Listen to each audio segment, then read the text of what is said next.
Hello ವೀಕ್ಷಕರೇ, ಮತ್ತೊಂದು ಹೊಸ ಅಪ್ಡೇಟ್ನಲ್ಲಿ ಎಲ್ಲರಿಗೂ ಸ್ವಾಗತ. ಸ್ನೇಹಿತರೆ, ಈ ಒಂದು ವಿಡಿಯೋ ಮುಖಾಂತರ ಗೃಹಲಕ್ಷ್ಮಿ ಹಣ ಯಾವ ಫಲಾನುಭವಿಗಳಿಗೆ ಸಿಗುತ್ತೆ, ಯಾರಿಗೆ ಸಿಗಲ್ಲ ಎಂಬುದು ಸಂಪೂರ್ಣ ಮಾಹಿತಿ ಈ ವಿಡಿಯೋ ಮುಖಾಂತರ ತಿಳಿಯೋಣ.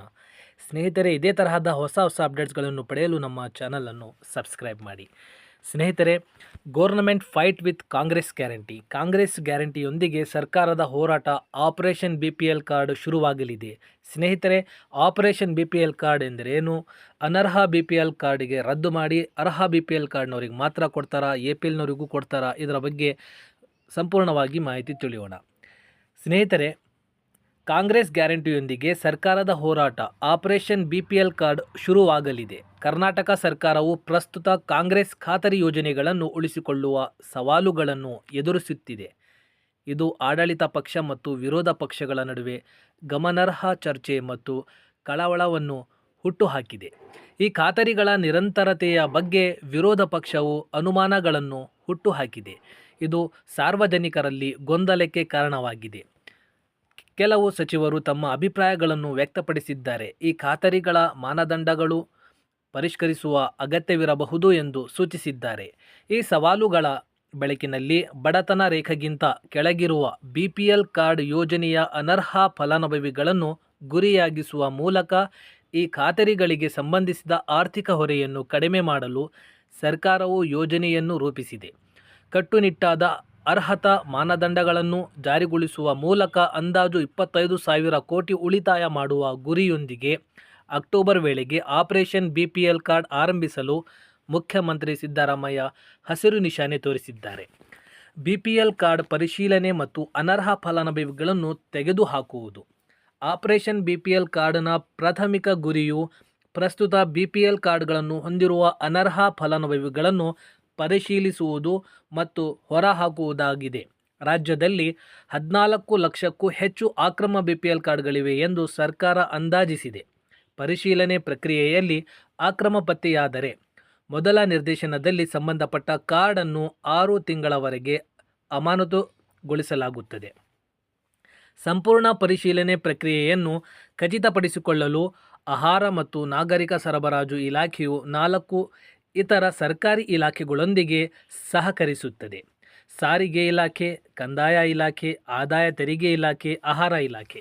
ಸ್ನೇಹಿತರೆ, ಸಾರಿಗೆ ಇಲಾಖೆಯು ಕಾರ್ಡ್ದಾರರನ್ನು ವಾಹನವನ್ನು ಹೊಂದಿದ್ದಾನೆಯೇ ಎಂದು ಗುರುತಿಸಲು, ಕಂದಾಯ ಇಲಾಖೆ ಕಾರ್ಡ್ದಾರರು ಮಾಲೀಕತ್ವದ ಭೂಮಿಯ ಪ್ರಮಾಣವನ್ನು ನಿರ್ಣಯಿಸಲು ಕಂದಾಯ ಇಲಾಖೆಯಿಂದ ಪರಿಶೀಲನೆ ಮಾಡುತ್ತಾರೆ.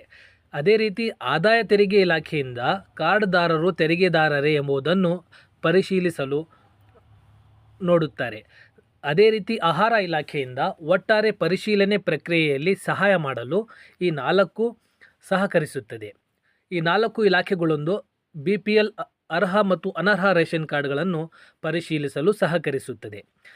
ಈ ಇಲಾಖೆಗಳ ಒಳಗೊಳ್ಳುವಿಕೆಯ ಪ್ರಸ್ತುತ BPL ಯೋಜನೆಯಡಿಯಲ್ಲಿ ಪ್ರಯೋಜನಗಳನ್ನು ಪಡೆಯುತ್ತಿರುವ ಅನರ್ಹ ಫಲಾನುಭವಿಗಳನ್ನು ಗುರುತಿಸಲು ಮತ್ತು ತೆಗೆದುಹಾಕಲು ಸರ್ಕಾರಕ್ಕೆ ಸಹಾಯ ಮಾಡುತ್ತದೆ. ಇದರಿಂದಾಗಿ ರಾಜ್ಯದ ಸಂಪನ್ಮೂಲಗಳ ಮೇಲಿನ ಆರ್ಥಿಕ ಒತ್ತಡವನ್ನು ಕಡಿಮೆ ಮಾಡುತ್ತದೆ.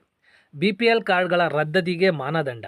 ಯಾವ ರೀತಿಯಲ್ಲಿ BPL ಕಾರ್ಡ್ ಅನರ್ಹ BPL ಕಾರ್ಡ್ ರದ್ದು ಮಾಡುತ್ತಾರೆ ಅಂತ ಹೇಳಿದರೆ, ಈ ಕಾರಣದಿಂದ ಅವರಿಗೆ BPL ಕಾರ್ಡ್ ರದ್ದು ಮಾಡ್ತಾರೆ. ಸ್ನೇಹಿತರೆ, ಯಾವ ಕಾರಣ ಅಂದರೆ ಅದು BPL ಕಾರ್ಡ್ಗಳನ್ನು ರದ್ದುಗೊಳಿಸಬಹುದಾದ ನಿರ್ದಿಷ್ಟ ಮಾನದಂಡಗಳು ಸರ್ಕಾರವು ವಿವರಿಸಿದೆ. ಇವುಗಳು ಈ ರೀತಿ ಇವೆ. ಕುಟುಂಬದ ವಾರ್ಷಿಕ ಆದಾಯ 1.20 ಲಕ್ಷಕ್ಕಿಂತ ಹೆಚ್ಚಿನ ವಾರ್ಷಿಕ ಆದಾಯ ಹೊಂದಿರುವ ಕುಟುಂಬಗಳ BPL ರೇಷನ್ ಕಾರ್ಡ್ ರದ್ದಾಗುತ್ತದೆ. ಆದಾಯ ತೆರಿಗೆ ಪಾವತಿದಾರರ ಹೆಚ್ಚುವರಿ ಆದಾಯ ತೆರಿಗೆಯನ್ನು ಪಾವತಿಸುವ ಕಾರ್ಡುದಾರರು BPL ಕಾರ್ಡು ರದ್ದಾಗುತ್ತದೆ. ಭೂ ಮಾಲೀಕತ್ವ ಕಾರ್ಡ್ದಾರರು ನಿಗದಿತ ಮಿತಿಯನ್ನು ಮೀರಿ ಜಮೀನು ಹೊಂದಿದ್ದರೆ ಅವರ BPL ರೇಷನ್ ಕಾರ್ಡು ರದ್ದಾಗುತ್ತದೆ ಮತ್ತು ಅವರಿಗೆ ಗೃಹಲಕ್ಷ್ಮಿ ಯೋಜನೆಯ ಹಣ ಸಿಗುವುದಿಲ್ಲ. ನಗರ ವಸತಿ ನಗರಗಳಲ್ಲಿ 1,000 ಚದರ ಅಡಿ ಅಥವಾ ಅದಕ್ಕಿಂತ ಹೆಚ್ಚಿನ ಸ್ಥಿರ ಮನೆ ಹೊಂದಿರುವ ಕಾರ್ಡ್ದಾರರಿಗೂ ಸಹ BPL ರೇಷನ್ ಕಾರ್ಡ್ ಸಿಗಲ್ಲ. BPL ರೇಷನ್ ಕಾರ್ಡ್ ಅವ್ರದ್ದು ಸಹ ರದ್ದಾಗುತ್ತದೆ. ವಾಹನ ಮಾಲೀಕತ್ವ ಕಾರ್ಡ್ದಾರರು 4 ಚಕ್ರಗಳ ಬಿಳಿ ಹಲಗೆ ವಾಹನವನ್ನು ಹೊಂದಿದ್ದರೆ ಅವರ ರೇಷನ್ ಕಾರ್ಡು ಕೂಡ BPL ರೇಷನ್ ಕಾರ್ಡ್ ರದ್ದಾಗುತ್ತದೆ. ಅವರಿಗೂ ಗೃಹಲಕ್ಷ್ಮಿ ಯೋಜನೆ ಹಣ ಸಿಗುವುದಿಲ್ಲ. ಈ ಯಾವುದೇ ಷರತ್ತುಗಳನ್ನು ಪೂರೈಸಿದರೆ ಸಂಬಂಧಪಟ್ಟ ವ್ಯಕ್ತಿ ಅಥವಾ ಕುಟುಂಬದ BPL ಕಾರ್ಡ್ ರದ್ದತಿಗೆ ಒಳಪಟ್ಟಿರುತ್ತದೆ. ಈ ಕ್ರಮವು ಅನರ್ಹ ಫಲಾನುಭವಿಗಳ ಸಂಖ್ಯೆಯನ್ನು ಗಣನೀಯವಾಗಿ ಕಡಿಮೆ ಮಾಡುತ್ತದೆ ಮತ್ತು ಇದರಿಂದಾಗಿ ಸರ್ಕಾರದ ಮೇಲಿನ ಆರ್ಥಿಕ ಹೊರೆಯನ್ನು ಕಡಿಮೆ ಮಾಡುತ್ತದೆ ಎಂದು ನಿರೀಕ್ಷಿಸಲಾಗಿದೆ. Government fight with Congress guarantee.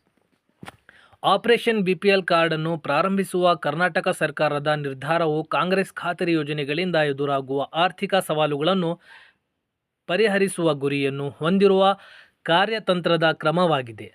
ಅನರ್ಹ BPL ಕಾರ್ಡ್ದಾರರನ್ನು ಪರಿಶೀಲಿಸುವ ಮತ್ತು ತೆಗೆದುಹಾಕುವ ಮೂಲಕ ಸರ್ಕಾರವು ಗಣನೀಯ ಹಣವನ್ನು ಉಳಿಸಲು ಆಶಿಸುತ್ತಿದೆ. ಅದನ್ನು ಹೆಚ್ಚು ಅರ್ಹ ಫಲಾನುಭವಿಗಳಿಗೆ ಮರು ನಿರ್ದೇಶಿಸಬಹುದು. ಆದಾಗ್ಯೂ ಈ ಕಾರ್ಯಾಚರಣೆಯು ವಿವಾದಗಳು ಮತ್ತು ಸವಾಲುಗಳಿಗೆ ಕಾರಣವಾಗಬಹುದು. ಸ್ನೇಹಿತರೆ, ವಿಶೇಷವಾಗಿ ಅಗತ್ಯ ಸೇವೆಗಳಿಗಾಗಿ BPL ಕಾರ್ಡನ್ನು ಅವಲಂಬಿಸಿರುವ ಗಮನಾರ್ಹ ಸಂಖ್ಯೆಯ ಜನರ ಮೇಲೆ ಪರಿಣಾಮ ಬೀರಿದರೆ, ಕಾರ್ಯಾಚರಣೆಯು ಮುಂದುವರೆದಂತೆ ನಿಜವಾದ ಅನರ್ಹರನ್ನು ಮಾತ್ರ ಪ್ರಯೋಜನಗಳಿಂದ ಹೊರಗಿಡುವುದನ್ನು ಖಚಿತಪಡಿಸಿಕೊಳ್ಳಲು ಪರಿಶೀಲನೆ ಪ್ರಕ್ರಿಯೆಯಲ್ಲಿ ಪಾರದರ್ಶಕತೆ ಮತ್ತು ನ್ಯಾಯಸಮ್ಮತತೆಯನ್ನು ಕಾಯ್ದುಕೊಳ್ಳುವುದು ಸರ್ಕಾರಕ್ಕೆ ನಿರ್ಣಾಯಕವಾಗಿದೆ. ಈ ಕಾರ್ಯಾಚರಣೆಯ ಯಶಸ್ಸು ರಾಜ್ಯದ ಆರ್ಥಿಕ, ಆರೋಗ್ಯ ಮತ್ತು ಸಾಮಾಜಿಕ ಕಲ್ಯಾಣಕ್ಕೆ ಸರ್ಕಾರದ ಬದ್ಧತೆಯ ಬಗ್ಗೆ ಸಾರ್ವಜನಿಕರ ಮೇಲೆ ಗಮನಾರ್ಹ ಪರಿಣಾಮ ಬೀರುತ್ತದೆ. ಸ್ನೇಹಿತರೆ, ಮುಂದಿನ ವಿಡಿಯೋದಲ್ಲಿ ಯಾವ BPL ರೇಷನ್ ಕಾರ್ಡ್ ರದ್ದಾಗಿದೆ ಎಂಬುದು ಲೀಸ್ಟನ್ನು ಹೇಗೆ ನೋಡುವುದು, ನಿಮ್ಮ BPL ರೇಷನ್ ಕಾರ್ಡ್ ಸ್ಥಿತಿಯನ್ನು ಹೇಗೆ ಚೆಕ್ ಮಾಡಿಕೊಳ್ಳುವುದು ಎಂಬುದು ಸಂಪೂರ್ಣ ಮಾಹಿತಿ ವಿಡಿಯೋ ಮುಖಾಂತರ ತಿಳಿಸ್ತೀನಿ. ಇಲ್ಲಿಯವರೆಗೆ ಧನ್ಯವಾದಗಳು. ಸ್ನೇಹಿತರೆ, ನಮ್ಮ ಈ ಮಾಹಿತಿ ಉಪಯೋಗ ಇರುವವರಿಗೂ ಇತರ ಸ್ನೇಹಿತರನ್ನು ಶೇರ್ ಮಾಡಿ ಹಾಗೂ ನಮ್ಮ ಚಾನಲನ್ನು ಸಬ್ಸ್ಕ್ರೈಬ್ ಮಾಡಿ. Thanks for watching this video.